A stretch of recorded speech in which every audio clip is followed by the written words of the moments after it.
On-field umpire Joel ওয়েলসনের সিদ্ধান্ত সঠিক মনে হয়নি ভারতীয় ক্রিকেটারদের।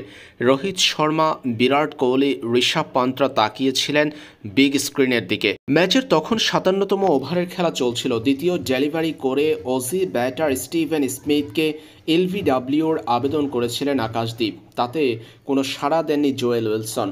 পরে জোয়েল ওয়েলসনের এই সিদ্ধান্ত না মেনে রিভিউ নিয়েছেন রোহিত শর্মা। সিদ্ধান্ত চলে যায় তৃতীয় আম্পায়ারের কাছে। ভারতীয়রা ছিল অধীর আগ্রহে অপেক্ষায়।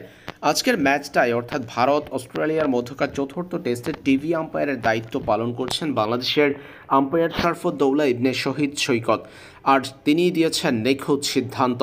রোহিত শর্মার রিভিউ নেওয়ার পর দেখা গেল বলটি স্টিভেন স্মিথের প্যাড স্পর্শ করেছে, তবে উইকেট ছিল মিসিং। উইকেট মিসিং হওয়ায় রিভিউ নষ্ট হয়েছে ভারতীয়দের।